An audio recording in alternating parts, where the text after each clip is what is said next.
with the equal pay within surfing.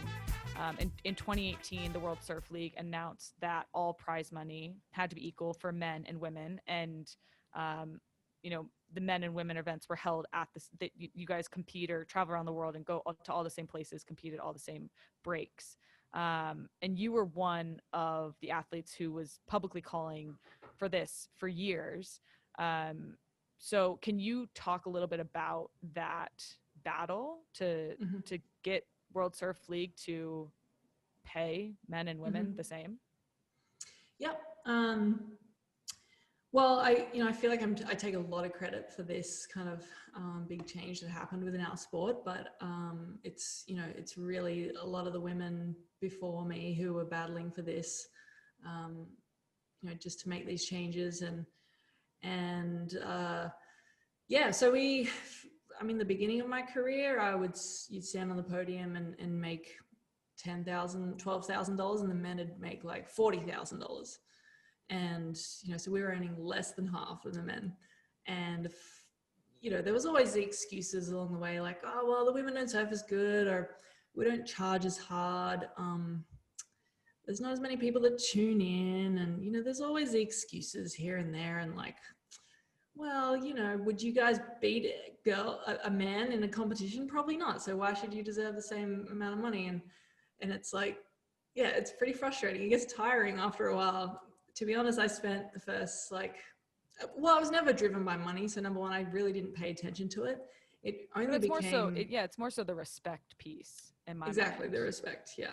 So that the prize money changes. I think my sister Whitney, she manages me, and she really was so passionate about it. I was more just focused on surfing. Like, whatever, I'll win. Who cares? I can get women excited about surfing through my actions of just going surfing. But she was like, no, like this is so important. This is bigger than surfing.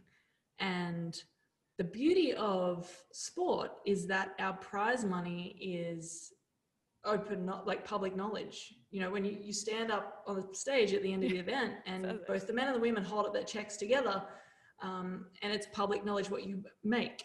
So right there is an incredible opportunity to set the standard for industries and workplaces all around the world, because I know in the workplace it's behind closed doors. No one knows what salary you're on or whatever. So sport is another tool to bring the world together in that sense, and to say like, hey, we should be equal.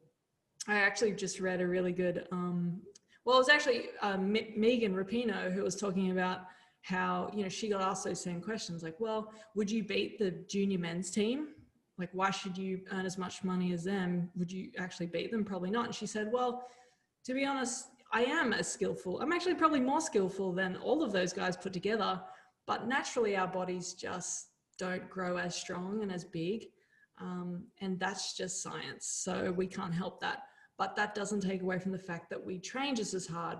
We pay just as much to travel to these locations. It's not like we don't get a 50% discount on our bikinis in the surf shop because we're a woman, you don't get a 50% discount at the hotel because you're a woman.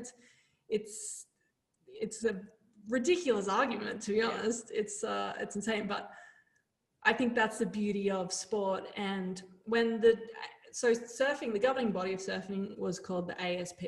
And in 2014, it was acquired by a private company, Dirk Ziff and Natasha Ziff. And they turned it into the World Surf League. And, they're really trying to turn it into a business. Mm-hmm. And I think from the very beginning, they were just so enthusiastic about how magical surfing is, how it's changing people's lives, whether it's competing or just purely from free surfing.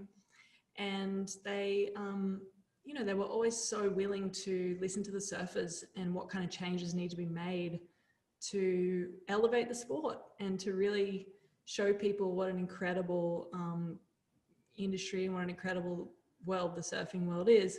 So yeah, it really, I think in their business plan, it was in there to make these changes. And it just so happened that in 2018 was like, all right, this is it. We're going to make this change.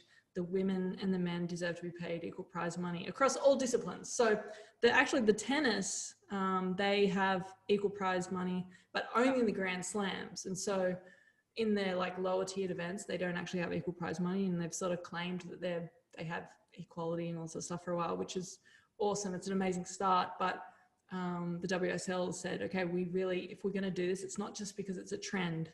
It's not because we're just, everyone else is talking about it, and the US women's soccer team is in the press because of it. It's like, let's really do this right. And so from juniors, big wave tour, longboard tour, up to the world tour is all equal prize money, which as a surfer, that makes me so proud, because it's like, right? Wow, you guys you believe in us. And that's number one. That's a great thing. Number two, they want to see us perform better, because at the end of the day, we're in the entertainment industry. So they've sort of stopped and said, all right, what do we need to do to get people to tune in to watch? And there's nothing better than watching a surfing contest when the waves are good. So for the women, I'd say the biggest change was not the prize money, but the priority to get good surf. Yeah. So at the morning of any surf event, we all show up, like first thing, it's like first light, and you go down to the contest site and you assess the conditions. It's like, all right, what are the waves doing? What's the swell like? We kind of have an idea of what it will be like, but all right, here it is.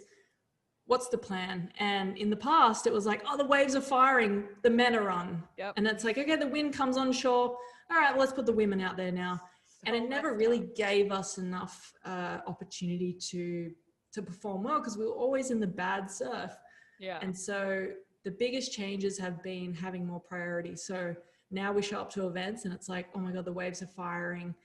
And people are genuinely excited to have the women out there competing and showing what they can do. And it's so funny, because when the waves are good and the girls are ripping, and everyone's like, oh my God, the girls are just surfing so good. And it's like we surf like that. We just have never had the chance, It's like, sending the women out onto the football pitch when it has like weeds and cracks, and there's like, exactly, it's a shitty field. So it's a perfect example of a return on your investment. Like if you invest in something and you put them in give them the best opportunity to succeed, the women rip, they're going to, and they show it because you actually allowed them to do that. Yeah.